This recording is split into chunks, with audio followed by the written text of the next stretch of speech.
Alright, 3 months of brutal dieting, and this is the result of it. Now, I'm very happy with the shape that I'm in right now, because on my past diets I wasn't able to achieve my goals. I've struggled a lot with losing body fat before. And for the guys who are watching this video, you probably can relate to this, because losing body fat isn't so easy. But the good thing is, in this video I will talk about all of the strategies and tools I've used in those past 3 months, which helped me to become the leanest version of myself, so that you can use those tools and strategies as well, and also get into the best shape of your life.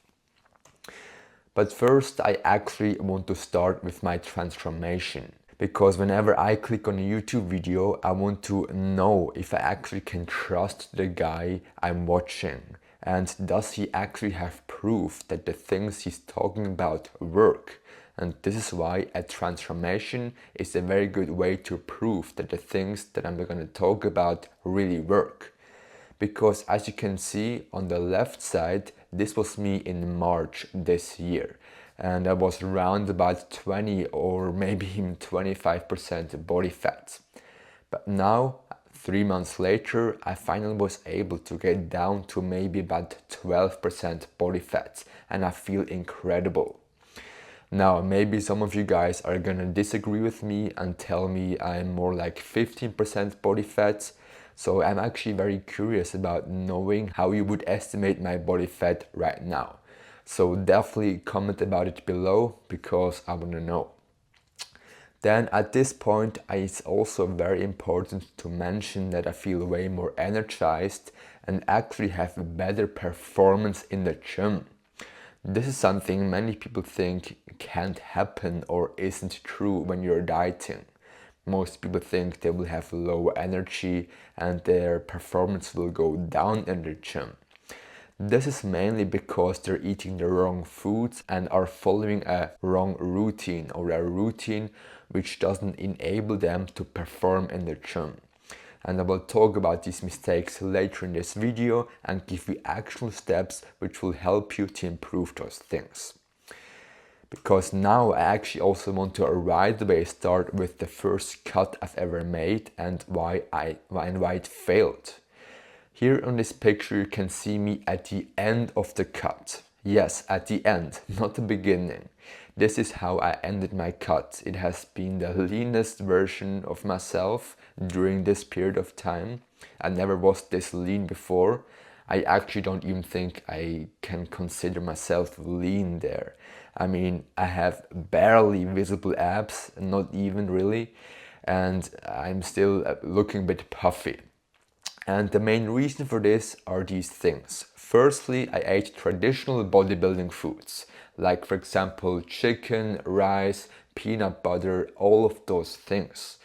The problem is traditional bodybuilding foods aren't always diet friendly. For example, peanut butter, extremely calorie dense, almost impossible to not overeat on it. And just because I thought, these are bodybuilding foods, they must be good for dieting, I was eating them. But that's why I wasn't able to get as lean as I wanted to get. Then I also never really did cardio, and whenever I did cardio, I did the wrong type of cardio. Let's take an example. I, for example, didn't do cardio for a whole week, and then maybe on Sunday I wanted to compensate it and went for a 90-minute very intense run, which exhausted me completely. And that was a huge mistake, because firstly, I wasn't doing cardio on a regular basis, and secondly, whenever I did cardio, I did the wrong type of cardio. So 2 huge mistakes. Then I also didn't manage fatigue. I've always went full out in the gym, almost every set till complete failure. And as I've mentioned, also very intense cardio when I did cardio. And this led to me not being able to recover anymore. So I didn't manage my fatigue. Then the last 2 points kind of go hand in hand. I was afraid to lose muscle mass. That's why I was eating more food than I actually needed. Because you maybe can relate to this. You're very afraid to lose the muscle mass that you've worked so hard for, and because you know in the process, during the process where you built the muscle, you had to eat more food. And now you're afraid when you start eating less food that all of the muscle will disappear. And out of this fear, I wasn't going low enough with the calories to actually lose the body fat. So a huge mistake. I just was eating too many calories at the end of the day. That's why, yes, I've kept my muscle mass, but also I didn't get as lean as I wanted to get. And the last point, I didn't count properly. I sometimes forget to, for example, track a banana or track the peanut butter correctly, and these things add up. And all of a sudden you're 200-300 calories over what you actually should be eating. And then you're maybe even in a gaining phase instead of a cutting phase. So these are the biggest mistakes, and that's why I wasn't able to get lean. Now, getting to the more specifics, things that we must avoid. For our diet, I've already mentioned the traditional bodybuilding foods, but there's actually more to it. Here on this picture you can see me eating some Greek yogurt with cacao powder and honey. Now, Greek yogurt is a great food, cacao powder also great, and also the honey.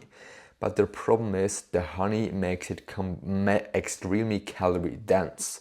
And on social media at the moment, there are lots of people promoting these superfoods, like for example honey, butter, or fatty meats. And yes, these foods are healthy. They have lots of nutrition in them. But still, healthy doesn't always mean low in calories. That's why we need to be aware of it. We need to be aware of the high calorie dense foods. Then, second thing that we must avoid if you want to get lean is eating super delicious food. I know this sounds quite controversial. I mean, most people are saying make your diet foods taste delicious. But the problem is when food is tasting too good, it's difficult to stop eating it.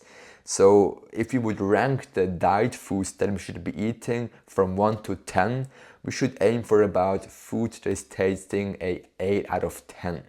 So still tastes very, very good. You enjoy the foods, but they aren't a 10 out of a 10 because this would be just impossible to stop eating those foods. And then thirdly, also getting too hungry. We must avoid that. Whenever I, for example, fast for the first few hours of the day, and push my meals out, I get very hungry and then I tend to overeat. Even though many people are saying intermittent fasting is the key for losing body fat. For me, it's the complete opposite. It makes me gain weight because I start feeling too hungry and then eat more than I actually need. Great, then for our training, the things we must avoid. It's workouts which last too long. Many people think the longer they work out, the more calories they burn, the leaner they will get. Yes, to some extent this is true. The longer you will work out, the more calories you will burn. But in the long term, this isn't sustainable at all. You will actually burn out. This all has to do with your fatigue management. I will give you some more practical steps for this later, but for now, just keep in mind, don't go over 60-minute workouts. 60 minutes is totally enough to stimulate your muscles. Then high rep workouts. So many people think they will have to do higher rep ranges when they're dieting, but this is just not true at all. You actually should more tend to go to the lower rep range because this doesn't exhaust you that much. I mean, imagine it, when you're eating less food during a diet, you have less fuel for your workouts. So you definitely shouldn't be doing more reps. And also, as I mentioned, not have very long workouts. Otherwise, you will feel too exhausted, burn out, your cortisol goes up, and all of those things that you don't want. Then also, don't change your exercises. You should be doing the same exercises as in your bulking phase or your maintenance phase, because you need to compare your strength to how it used to be.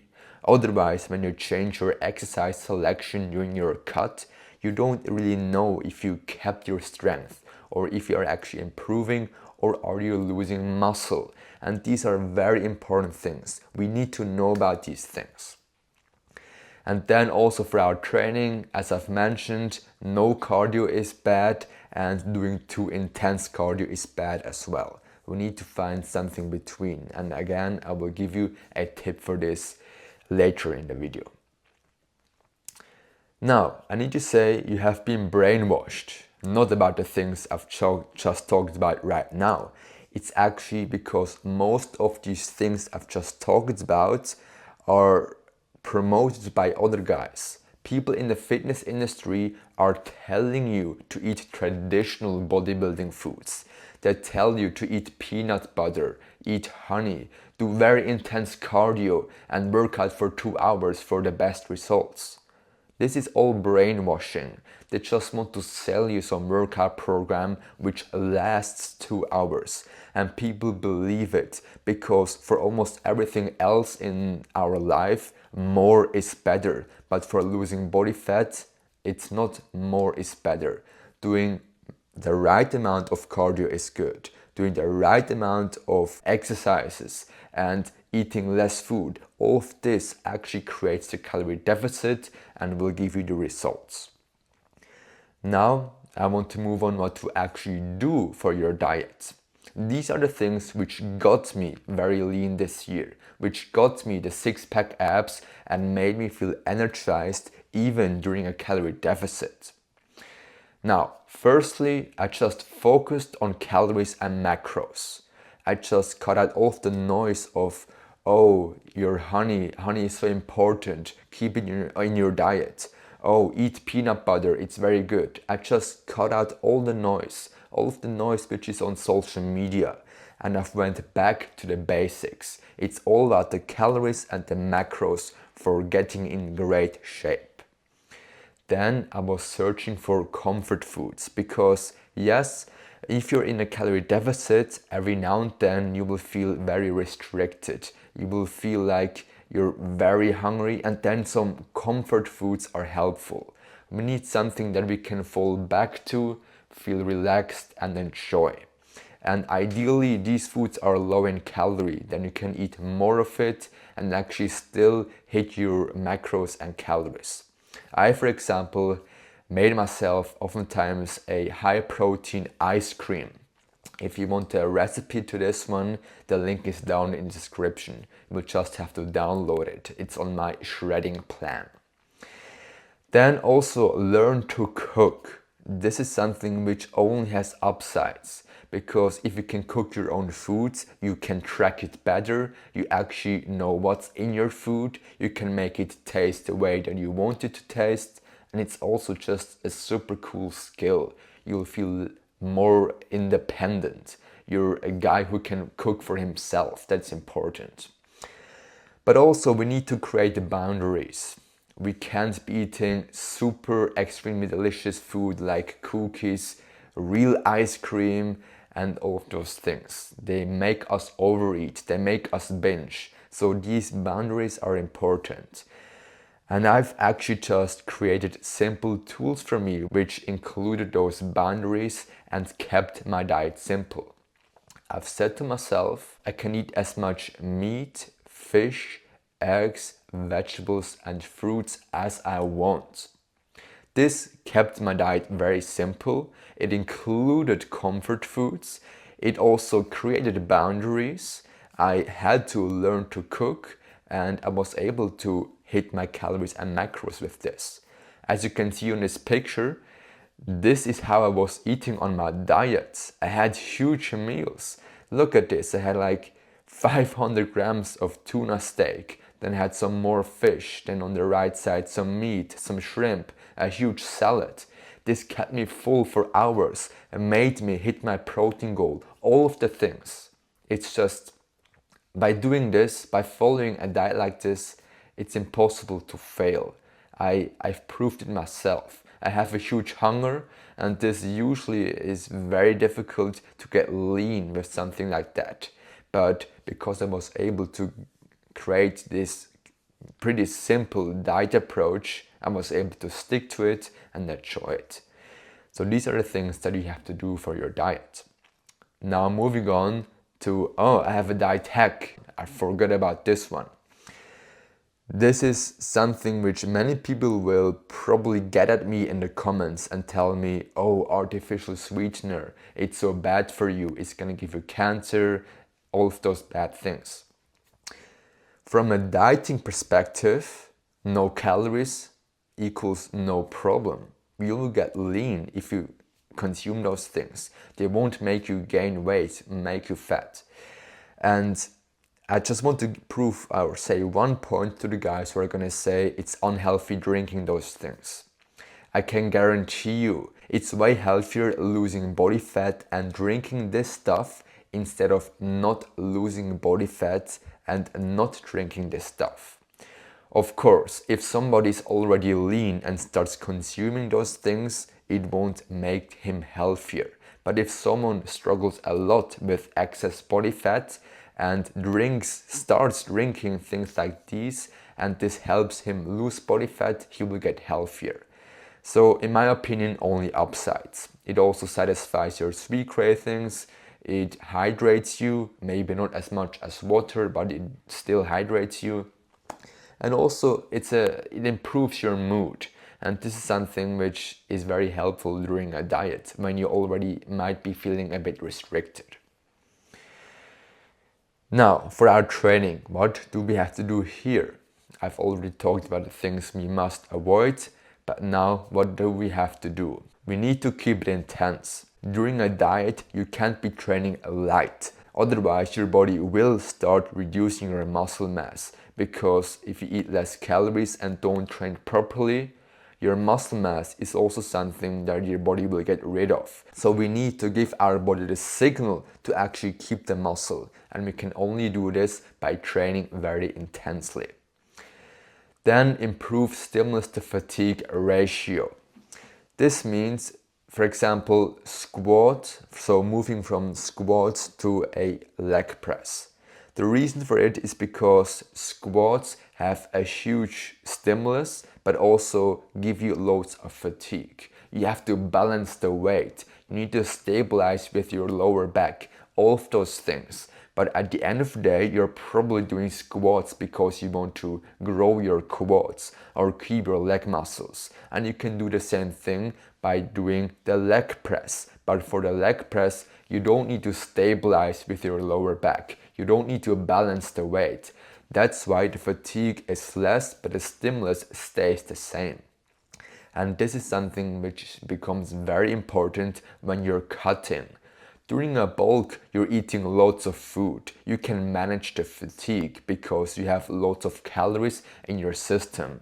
But during a cut, you have a reduction of calories. That's why we need to also reduce the fatigue, because we can't recover from all of the hard training anymore.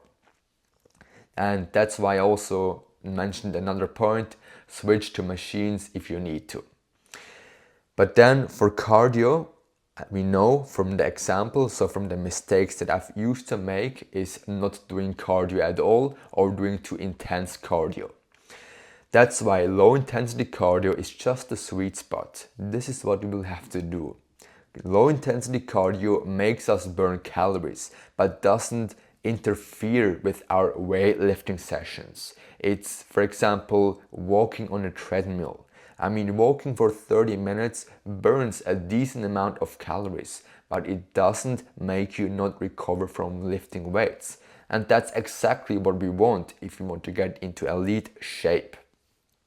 Then a quick bonus. I've already talked about fatigue a lot, mainly in form of lifting weights, so for not training too long, and also for cardio, so not doing very intense cardio. But generally saying, there are also a few other principles that we need to keep in mind for the best results possible. Here the first one, which many people probably already know about, it's sleep. Sleep is extremely fatigue reducing. It's probably one of the best things that we can do. That's why we need to prioritize it and get at least 7 to 9 hours. This depends on the person. Some people get enough from 7 hours, others need 8 hours. So you have to find this out for yourself. Then, as I've already mentioned, don't overdo cardio and keep your workouts short. Then also, very important, it sounds very controversial, because I actually in this video give you advice to push your diet hard, get the best results. But if you want to keep your fatigue low, you shouldn't be pushing your diet too hard. Let me explain you what I mean by that. You shouldn't go into a 1000 calorie deficit. Start with a reduction of 200, maybe 300 calories. This will already keep you going. Then also start with maybe 15 minutes of cardio and then increase it to 20, 25 and a maximum of 30 minutes. Because pushing your diet too hard, so going into a too deep of a calorie deficit and doing too much cardio, even if it's low intensity cardio, will increase your fatigue. And fatigue increases cortisol levels, and cortisol prevents you from losing body fat. This is something which is holding so many people back. You really just have to keep your fatigue as low as possible. And that's why the last point, find ways to relax, is so important. It's something which almost nobody talks about. Everybody is talking about the things that you have to do. Do more cardio, eat less food, train harder, etc. Yes, these things are important, but so is relaxing. Because when you relax, your cortisol goes down, your body can recover and actually burn the body fat that you want to burn. You need to give your body the time to actually do this. That's why maybe be with your girlfriend, cook something with her, find ways to relax, calm down after a long day, and then your body will reward you with more fat loss. I can say this from my own experience. Now, the takeaway points from this video. It's all about macros. This is the first point. As I've said, so many people are overhyping certain foods. They say you need to keep in your healthy fats. Yes, you need healthy fats. And yes, certain foods like the peanut butter, also avocado, salmon, steak, these are great nutritious foods. But if you're going overboard with them and are eating too much of it, then you won't be able to lose body fat, even though they're nutritious. So it's all about the macros. Then for cardio, less is really more. You don't have to do intense cardio. It actually is something that you should avoid because, as I said, it increases fatigue. Then quick but intense workouts. Quick is because we don't want too much fatigue. Intense is because we still want to keep our muscles or potentially increase the mass of it. So quick and intense are how your workouts should be. Then manage your fatigue. Maybe you've been doing everything that I've talked about in this video, expect managing your fatigue. Then this is really the thing which is holding you back. Just start focusing on the basics, your sleep, your relaxation, and all of those things. And then pretty soon you will already see the results that you want to see. I can guarantee you that. And then the last point, make it sustainable. Dieting is something which does require some time.